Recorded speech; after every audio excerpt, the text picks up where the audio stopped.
Hello, fellow gamers, and welcome to the Video Gamers Podcast. Today, we dive into Dispatch, the indie game superhero comedy sensation that's taken the internet by storm. But first, some introductions are in order. I am your host, Ace, and joining me, he's usually a hero himself, leading a team on the front lines, but today he's been demoted to my water boy. It's Josh. That's some high quality H2O. My mama said that you gotta stay hydrated. Wait, wrong water boy. Sorry. That's the Yeah. Mama said. Alligators are ornery creatures. It's because they got all them teeth and no toothbrush. We could just do a water boy episode, man. Oh no. Bobby Boucher. And the only thing he wanted to dispatch was his brain from his skull when I told him we were diving this game. It's Ryan. Ain't no water in this gun. Did we? How many times did we have to check on Ryan to make sure Ryan was playing Dispatch? And I think 4 or 5 times, genuinely. We had to make sure he played You're using the that game. word playing very loosely, guys. we'll get to that, we're buddy. getting into it yeah. already? Yeah. No, very let loosely. Ace do his thing. Let Ace do his thing. All right. All right. Did any of you, just first and foremost, does everyone remember Dispatch? Like, we've talked about it a few times. Dispatch has come up. We've brought it up when we got the first trailer, and then we got the second trailer. We just played it. What do you mean, do we remember it? I'm just saying, do you I'm like, Ace, I'm old, but my memory's not that bad. I literally just beat it like 2 I was days just going ago. to bring up, we brought up that it was an episodic release game, and we finally waited all this time for all the episodes to drop. Ryan. So we could play it. What was that game that we played for the podcast where it had like the superheroes? Do you remember that game? There was like some superheroes. I don't remember, mother trucker. I don't know what you're talking about. Man, do you remember when we brought up Dispatch in the I ain't past? got no clue. Whatever. I ain't got no clue, man. Y'all some punks, all right? I don't know what you're on. Yes. You mean the superhero game that just came out that we just played? Yeah, that game. The game that's taken the yes. entire world by storm. I do remember this one. It looked kind of like a movie, but it was like a video game. Yes, in theory, it is a video game. In theory. In theory. Ryan's doing heavy air quotes for people that are listening here. For those unaware, Dispatch is a game that looks like the TV show Invincible, would be the closest I would say. Yep, art style. To its looks. Yeah, art style wise. Where it's more of a team management sim / story driven game. Kind of like, what are you looking at me? What? Like The Walking Dead or The Wolf Among Us and things like that. Okay. Story-driven narrative. You make a few choices. Yeah, but you're it's playing less it of a for the interactive. the narrative story component. Very, very minimal gameplay elements. Yeah, very minimal gameplay elements. It's all about this story where the story is you are playing as this, I don't want to say a ripoff, Iron Man-like character called Mecha Man, as you've lost your suit and this company has offered to rebuild your suit if you will be the dispatcher for their new Phoenix program, which takes superheroes or takes super villains and makes them into superheroes and dispatches them on the ground. What do you guys think of this game in general? Just like the whole premise. Josh, you go first. You want me to go first? Oh, man. You go first. All right. Well, that's a lot of pressure, man. Because, like, this game is... I'm just going to set the table a little bit. This game is being praised on Steam in most avenues. The last time I checked, it was overwhelmingly positive on Steam with, like, a lot of reviews. It was at, like, 97%. Now... I will say this. I loved the Telltale Walking Dead games. I love like narrative-based games like Firewatch. I am okay as much as people are like, Josh, we know you love like chaos and all this stuff. Like, I actually quite enjoy a good narrative-based game. But you got to call it a game for a reason. And we will talk about the gameplay elements to Dispatch. Yeah. I will say this. There ain't much gameplay here. Like, and I seem to recall like the Telltale Walking Dead games having like more gameplay elements than this. I feel like Dispatch is the lightest gameplay element narrative game that I think I've ever played. It is definitely lighter than those games. I was going to say it's in those games, at least you do take control of your character at some point just to explore 3D environments. That never really happens with Dispatch. You're kind of just following the story, making the choices and the dialogue, and then we'll get to what the actual gameplay elements are. Yeah. But Ryan, I know you've got a lot to say, so Well, first, what did you think? First, I want to know what do you guys think I thought of this game? Basically, like, you hated it is what I got from all the comments of. I'm going the other way. I think Ryan is trying to do a little whoopsie daisy, and I think Ryan actually wound up liking this game, but he's trying to pretend like he didn't like this game. And you trying to pull a Doki Doki? Maybe because we didn't know. Like I said at the top of the episode, you didn't even think I finished it. Ryan. We had to check in on Ryan and be like, Ryan, are you playing Dispatch? We have to cover this in a couple days. And we know how Ryan is just easily distracted with Arc Raiders, and so we were like, Ryan, you got to play Dispatch. Yep. And then I happened to look before recording at Ryan's Steam to see which achievements. I think Ryan has more achievements than I got. And I beat this game. And I'm like, wait a minute. I think Ryan might be trying to like to do the old switcheroo on us. So I'm saying I think Ryan liked this more than he's letting on. Well, we'll find out at the end of the episode, I guess. But guess to the end? I gotta wait till the end. I mean, I gotta wait to the end. Until Ace says, "Hey guys, let me know what you thought." Go ahead, tell us now. I want to know. Oh. Well, I think I have to tell you now because I freaking love this game, dude. Do it. This was so sick. This was one absolutely far and away. I finished 7 straight episodes. And then I was falling asleep in my chair, and I was like, I can't do the last one. I'll do it on Sunday. I almost ground out this whole thing in one sitting. This was one of the sickest experiences I've ever been on, dude. This was dope. And I was trying to play you guys. I even talked to our homeboy, Legendary Jake, and he baited Ace in a little bit. He said he had a talk with him about telling him how I hated it. Yeah, he warned me. You said that you hated it. Dude, I freaking love this quote-unquote game. I'm not going to call it a game because it was really just a TV show. It's an experience. It was so sick. Dude, I'm excited to dive into this, but this TV show was fantastic. I absolutely loved it. I wish I made some different decisions and went down some different paths, but everything I experienced, dude, it was I haven't sat in a chair and giggled. Like I giggled and I was like, "Oh, that was kind of lame." Like, I'm just sitting there by myself and I'm just giggling. And then I was like, oh, why am I giggling? It was so good. I laughed. I cried. I felt emotions. I felt anger. Like, it hit everything. I am beyond amazed at what they created. And I'm so stoked to see what else they can do, dude. This game it's an all-timer for this year, let alone kind of overall. It was sick. Nice, dude. All right. I am with Ryan on this one, dude. I'm not even going to hide it at this point since we're just spilling the beans this early, dude. Yeah! It was, dude. I tried to do a little misdirection with like the gameplay stuff, but look, I don't need that. I knew what I was getting into. I knew what I was getting into. Yeah. I knew that there were very, very minimal gameplay elements to this.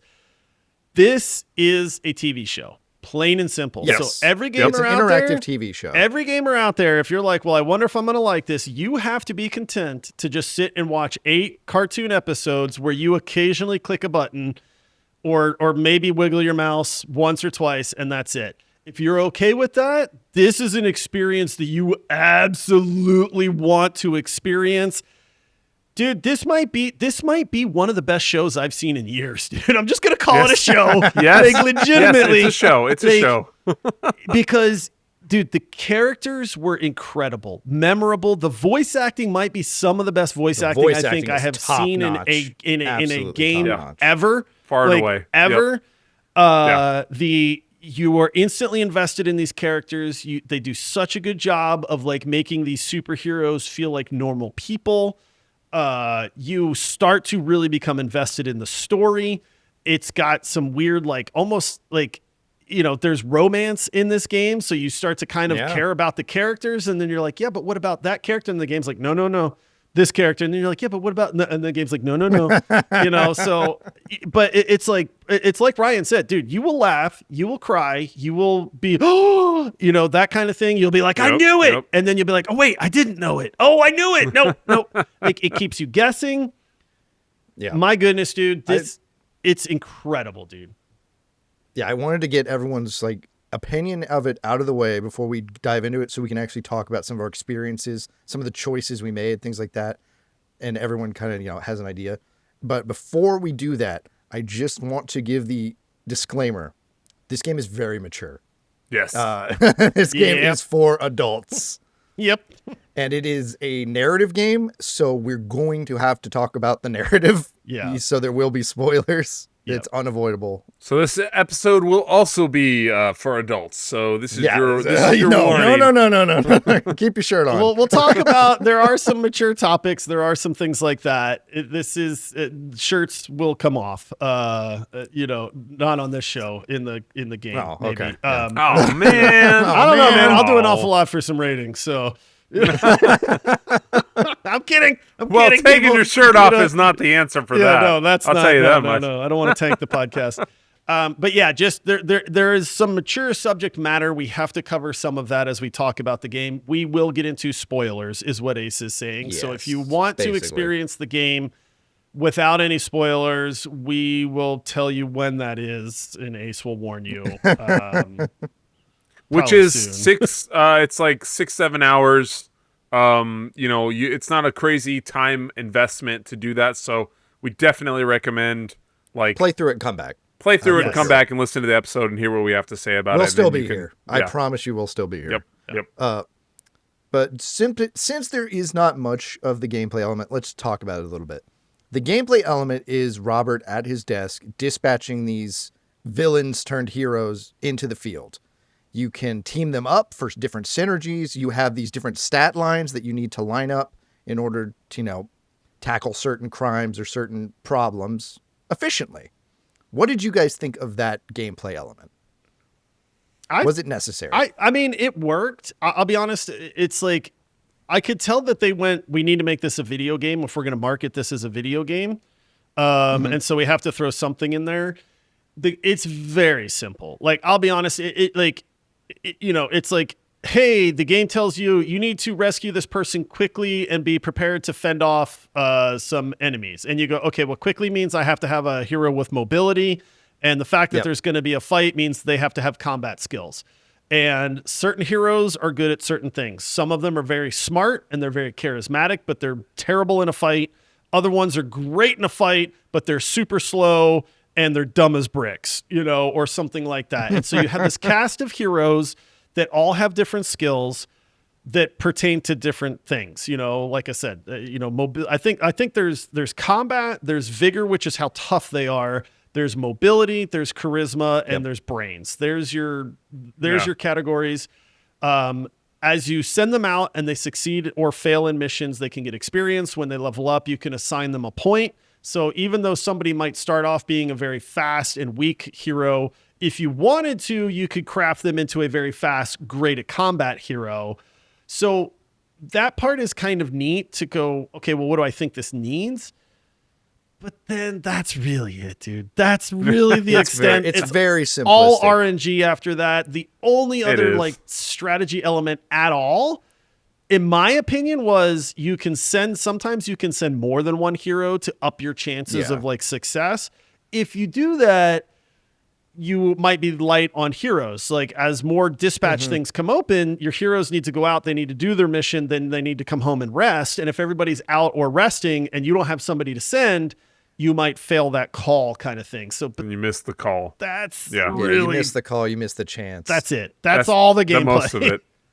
It does affect the story, though, how well you do with the calls. I did find that out, so that was interesting. See, And Well, and you do then get a lot of flavor text, too, and a lot of, personality from these characters that you're sitting out of these calls. that's what I was gonna say too. Is even though this wasn't really a lot of kind of traditional gameplay, I did feel utilizing that and playing that aspect of it did give you more of an insight into the characters and did help you understand who they are, and it built a connection with them. My thing that I did, which I thought was cool, is like Waterboy. We all know, how he was. Waterboy. I put every single point into charisma. I'm like, this is going to be To the most make him correct, the most. You made him charismatic. Yeah. Oh, he's the most charismatic mofo ever. I put every single point of his, and I sent him on every mission I could just to get his level up. I'm like, I'm gonna train this boy up. So, yeah, there's just it's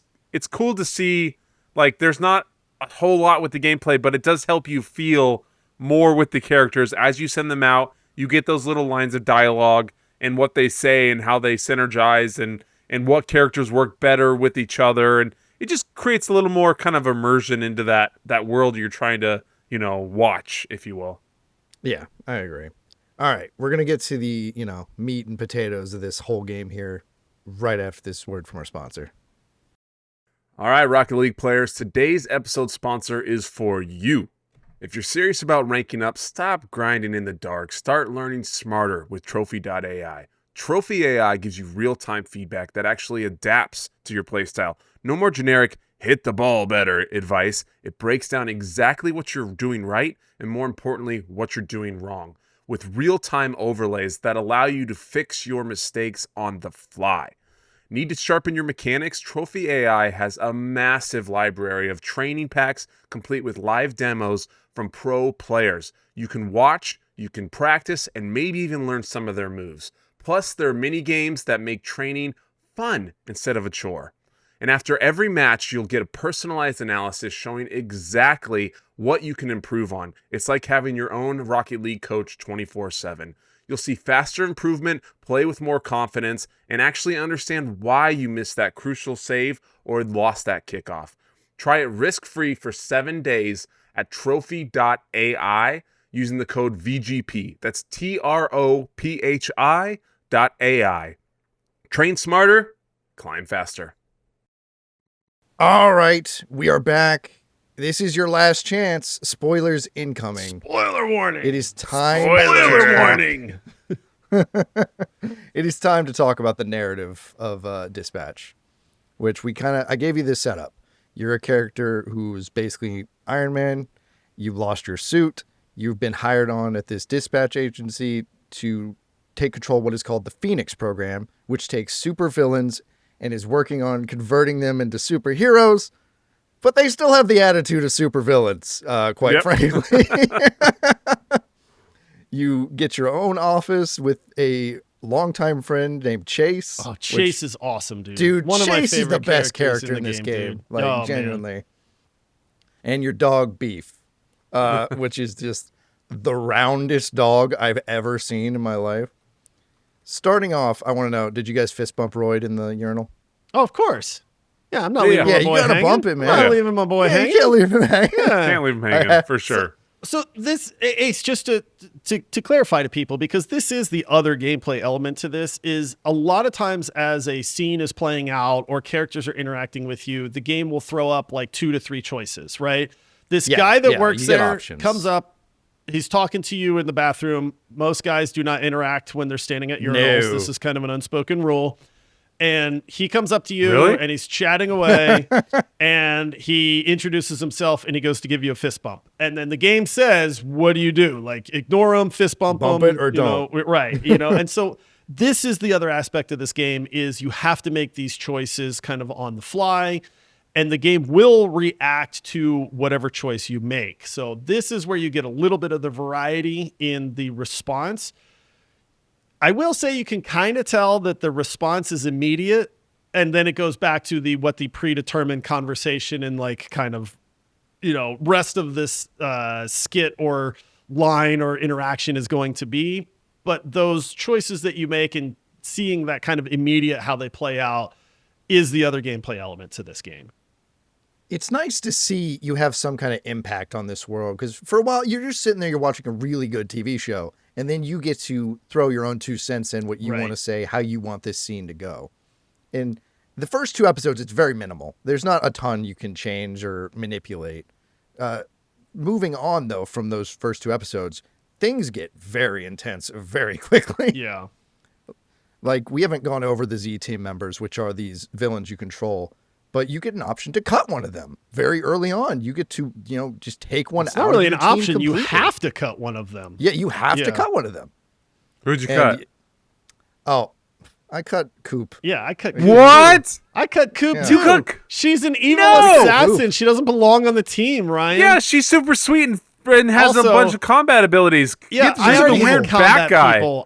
Bat guy was the only brains in the whole operation. No, you got who'd a you weird use for bat your guy in a brains? suit. He's just he's like walking freaking around with a smart. bat face. Yeah, Oh who was your my intellect gosh. guy? Yeah, who If was got your rid of Guys, him? Ryan? I Ryan's like, actually I don't need used no brains, I'm Prism. all about I that used, brawn, I baby. used Prism and I just worked her intellect up. Oh, okay. Yeah, she was at like a 7 or an 8. Like I had her intellect way up. Yeah, Prism is another one of the Z team members. You've got Flambe, which is Yeah. a hot-headed guy who fought Mecha Man in the past. Lost a Which couple is- fingers there. Lost yeah. a couple fingers there, and sings probably one of the funniest songs in the entire show. At the end got- of the episode, yeah. You've got Golem, which is just a big, massive clay who doesn't have a ton of personality starting off, but he really grows on you as a character Yeah. too, honestly. Which I want to say, speaking of that real quick too, Batman animated series, Uh-huh. that's As like this? a total ripoff. That's Gollum is a total of ripoff. Clayface? Of Clayface. Yeah, he's a little 100%. bit. That's Just like a little bit. It's just like the exact same. They're just like, let's put some metal here, and then it's good to go. But yeah, that's Yeah. all. It immediately gave me those vibes, and then the character looked just like him, and he's just a big kind of burly doof. So I was like, oh yeah, it's the same thing. But anyways, sorry, continue. Yeah, but then you have Coop and Sonar. Coop is a assassin who has all these knives and stuff. Sonar is a Batman, literally like his body is half bat, half man. He transforms into a beast and stuff. Then who's the? We have Punch Out, which is the small, strong man who likes to punch people in the crotch. Yep. That is his signature move. We have Malevola, which is the demon. It's Karlak from Baldur's Gate 3. Basically, Karlak yeah, from Baldur's rip-off of Gate. Karlak. Yeah. This game borrows finally- from some popular characters. And finally, we have who is clearly set up as the canon main love interest for Robert, Invisigal. Yep. Vizzy. Yeah, Vizzy. Vizzy. Oh, Vizzy. She is by far the hardest to work with, the hardest to get to do what she wants. She ain't the hardest in some other ways. But, Some would say but by she's episode easiest in 4, that if you're not looking at her, But to I am. way, But I am. Hey. Oh, man. the game does kind of give you false information almost that you could pick between Vizzy and the blonde blazer, which I know is something that you want to talk about, Josh. Yeah, okay. I said in the very beginning, because the game, the storytelling in this game is incredible. Look, I said Yeah. from, I think it was episode 1, I said, if Blonde Blazer is not like one of the main characters that you can choose, I'm going to rate this game poorly. And then you just get stuck with Invisigal. And I'm like, bro, that's like, I'm not into the angsty, you know what I mean? Like, this is not a thing, man. But you don't get a choice. The game just says, nope, this is your interest, and you got to go with it.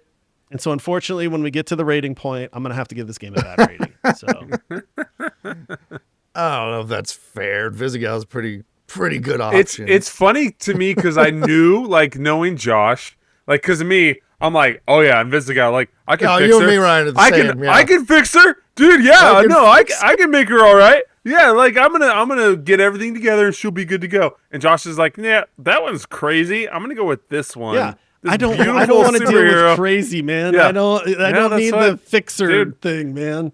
Besides, Yeah, well. she's just gonna betray you anyway. Then you got trust issues the whole. Who you don't have trust issues with is Blonde Blazer. She's totally trustworthy, man. She's not gonna Blonde she's not Blazer gonna has stab her you in the secrets. back. Until she's not blonde anymore. Yeah, Oh. until she's not the blonde Yeah. blazer anymore. Yeah. And Then she's- what are you gonna do? Yeah, I like she's Mandy. Mandy. It's fine. It's fine. Fair enough. Fair enough. Me too. Me too. And after you've cut Coop and Sonar, they give you the option to add 2 other, we'll just call them D-class heroes to your How team of dare you, misfits. Phenomenon. is not a D Oh, class. Phenomenon is terrible. Wait, hold on. Okay, so after This you is cut, then who did you add? I added Waterboy. Me I too. was not adding. You I was went not with adding the Phenomenon. scrawny janitor that's the most Bro. awkward person in the world I as a jacked up his superhero versus the intellect guy and- that is Dude, basically same thing. depressed Superman. his intellect and his charisma. Waterboy was I like went the Waterboy too. sickest I hero. went Waterboy Yeah, too. you Of went course I'm going Waterboy. I know cold-hearted man. Nobody wants a depressed like superhero Yeah. dude. Like, oh, my No. girlfriend beat me. Waterboy earned Depressed Superman He is not earned who that my team spot, needed. man. Yeah. That team was miserable enough already. You can't throw depressed Superman in there as well. Everything just goes real bad. But man, Phenomenon had probably one of the funniest lines in this entire game for me near the end. When you do get to add him to your team, if you pick Waterboy, Robert approaches him about the 12-month melon subscription. Oh, yeah, that's right. Yeah. He's like, didn't we talk about the melons? He's like, I cannot stop them. 11 months remain. Yeah. He just 11 looked months at- Signed up for Remain. just an annual edible arrangements membership. I saved a percentage. Yeah. Yeah. But, through the game, you have your trials and tribulations with the Z team, and you get to do probably my favorite part of the entire game, which is the bar scene. Oh. Man, what a cool time where you get to see Robert bonding with the Z team, really starting to, get a grasp in their world and be someone they actually look up to and care about. And you can choose to reveal your identity to them as either you stay Robert or you're Mecha Man. Were you guys Mecha Man or were you Robert to them? I revealed This is my the true cool part. identity. Yeah, it was a So moment did of I. I I was trust, Mecha man. It's a moment of It So was did trust. I, a moment yeah. of trust. Yeah. Even though Flambe then tries to Flambe kill was you. not happy about He it. was not happy because you took his fingers. He did. so Yeah. And his he was not a pride. fan of that.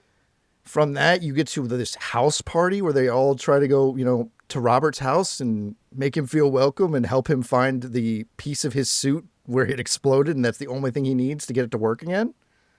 And it goes real bad because Chase gets too drunk and says some nasty things to Invisigal. Feelings were hurt. Freaking Some Chase. truths were probably said. But that, I will tell you, the song that plays in that house party scene is in my playlist because I've listened to it so It's- many times. Dude, and this is what I'll say it again, but one of the things I don't think people understand is how good the presentation of this game is, dude. Like, this is, if I went to the movies to watch this, I would have left going, oh my gosh, that's one of the best movies I've seen in a long Yeah. time. If this was a Yes. Netflix show where, it's like, hey, you get to watch one episode a week. This is the thing where at work, everybody would be talking about, hey, Everyone would did be you talking watch about this week's episode? Did you watch this? Like the music, the voice acting, the animation are second to none. If you want to be wowed at what people can craft, you know what I mean? Like this game is the game that you need to play to go, my goodness, I had my socks blown off. I can't believe how just flawless the presentation of this game is in every way, with the exception of gameplay. Like, and again, you know what you're getting yourself into. Don't Yeah, go you into know this what you're getting with expecting this gameplay. game. But if you are okay, oh my goodness, dude, it's phenomenal. It is. phenomenal. It's phenomenon. Phenomenon. It's just Phenomenal. it's one of those where every kind of section and part you're just like you're blown away. You're like, oh wow, like they cover in that apartment scene, they cover so much and they just display it so well that it's something I've never really seen before. It is next level. It is done to the nth degree. Like you said, if you were to go see this as a movie, you would, come and just praise it from the rooftops. So they as a whole for what they created with this, it's so freaking good, dude. That Yeah. little bit of interactivity where you pick a Yeah. choice or you're doing the dispatching, gameplay part. That little bit is what makes this oddly enough, it's such a minor thing, but you feel invested in these characters. Yeah. You feel invested in Yeah. the choices. You feel invested in the outcome of the story or the outcome of those choices. At the end of every chapter, the game does this really cool thing where it goes back through the choices you made and says, hey, Yep. 60% of players made the same choice, or 20% of people made this choice with you. and it kind of summarizes your like choices and thinking compared to everybody else that's played the game at that point. And I thought that was a really, really neat way to do like to show. I'll be honest, I don't know that your choices like actually matter in the grand scale of the game. I think the story is going to play out mostly the same no matter what. And you're kind of aware of that early on, but it doesn't matter because the game's kind of going with your individual choices and kind of how you stacked up against everybody else that played the game. And that to me was a really good way of saying, look, we can't program 8 million different permutations of outcomes for this game. So we're still going to make it to where you care about your choices without needing to go like that in depth with the story too. It's like there was like each section had like a pocket of choice, and then they all led back to the kind of the same mainline story. Right. But you had that pocket to kind of wiggle room that like you said made you feel invested. You were part of this, and you felt like you were on your own path. And then at the end, you're like, oh, some other people chose the same as me, you know. So that was a cool kind of way they did it. Yeah. And the house party is the last like happy moment in this game, I would say, before things go really downhill. Most of it. Because you find out where this astral pulse, the thing that powers your suit, is. Everyone's fighting over whether they're going to go get it now or wait and get a team together. Vizzy goes and gets it on her own, of course, gets in trouble, and encounters the main bad guy, Shroud, who subsequently killed Mecha Man's father. So that was cool. And then from there, it just all goes downhill where Chase runs in to save Vizzy. He gets hurt. Everyone's blaming Vizzy. Everything is against her. You could choose to stand up for her. You could turn on her and kick her out. And it's just an amazing story game. The game really makes you make those tough decisions, though. And that's, again, it's kind of like when we talked about the moment of trust where we revealed that we were Mecha Man. Like, you can not reveal that, you know, and I'm sure that, again, the story will play out the way it's going to play out regardless. But there are times where it does say, like, are you gonna stay loyal to this character that it you know, in all appearances looks like they've stabbed you in the back multiple times, right? Are you gonna I can save her. No, I can save that's her. the thing, right? Where it's like there's one point where I go like, I keep siding with her, but am I an idiot? Like, am I just really dumb? Yes. Like, is that, am I just that blinded?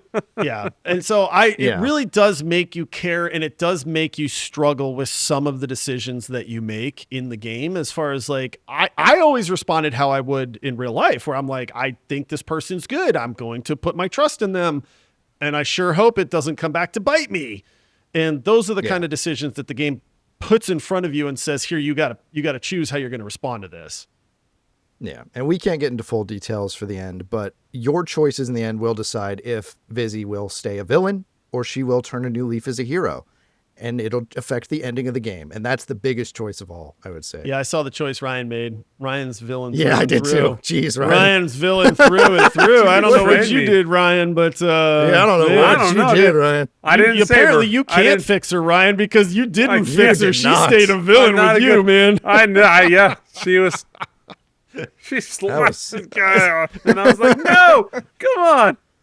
But yeah, Dispatch is a standout game, quote unquote. It has fantastic animation, fantastic character writing, fantastic voice acting. Does it deserve a Game of the Year nomination?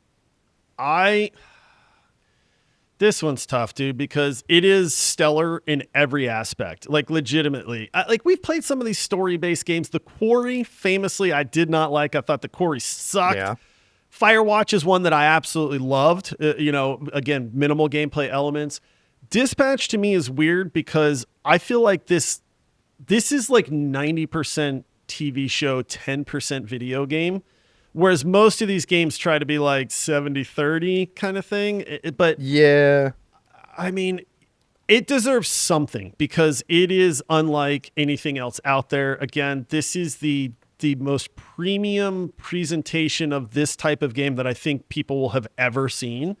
And it begs to be like experienced, like honestly, it begs to be experienced by people. This is me at least telling you should experience this game, know what you are getting into.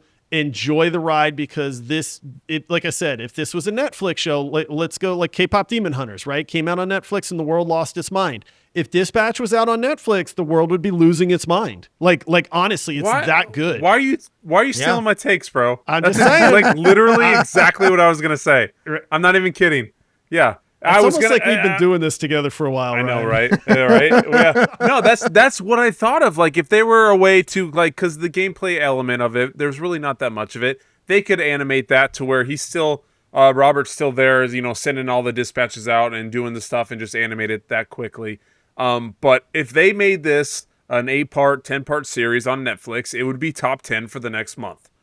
Guaranteed. Absolutely. It is so good. It is an amazing story. It is told beautifully. Like we said, the voice acting is done magnificently. Like everything about it is to the nth degree. It is pristine. It is done with professionalism. It is all nothing but quality. Considering it as a game, to me, I have a little bit of trouble with that. I would have liked more if it's going to be a game, and if I'm going to make choices, they have maybe a little more impact, really genuine, like story-changing impact. I understand, obviously, that makes a big difference in like how they program the game and how much more they have to do. But if you're going to call it a game, do the extra bit. But overall, to me, this thing was developed so well. I never ran into an issue. It was funny. It made me laugh. It made me cry. It made me giggle. Like every part of it was amazing, and it's a must play for anybody of age, at least. Anyone of age, yeah. Yeah, anybody of age. It was top all time for me. Well, you heard it here first, folks. So we're gonna close it out real quick, guys. Give me your rating, just real fast. What is your rating? I'm a 9.5, dude. What'd you say? I'd agree. I'm going 9.5. Dang it! I stole your K-pop. You stole my rating. So, yeah. 9.5, so we're all dude. thinking 9.5 was just like. I mean, honestly, yeah, 9.5. I could nitpick some things. This is a must. It's a must experience, man. Like It's honestly, so good. it really, It's so good. it really, It's is a worth must it, experience dude. for sure. Just sit down. Treat it like you're gonna watch 8 episodes. They're about 40 minutes a pop. Like honestly, to get through one, just. If you understand what you were getting into, you will not leave disappointed in this one. And it is a masterclass in what something like this should be. So I'm gonna go 9.5. I played as well. I played 7 straight, dude. Yeah. I only didn't do the last one because it was 12:30 in the It morning, does and start I was like, to really draw you I was in. falling asleep. I was like, oh, okay. My wife kept saying, "Are you gonna play like Arc Raiders with your friends?" And I'm like, "No, I'm playing this game for the podcast." Like this game's, and I just one more episode. It's like binging. Yep. One more Yep. episode. which is perfect for me.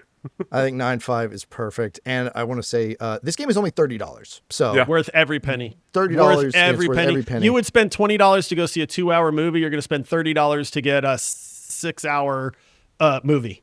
Like the best show you've seen. Yeah. Yeah, absolutely.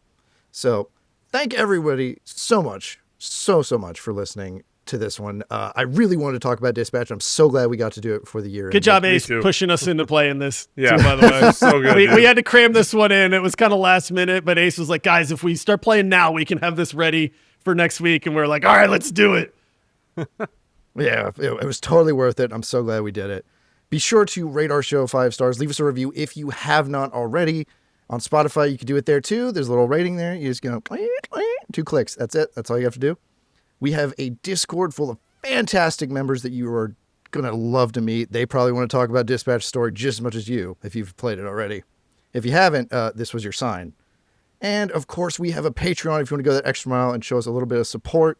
It would mean a lot to us. But until next time, happy gaming. See ya. All right. See you, everybody.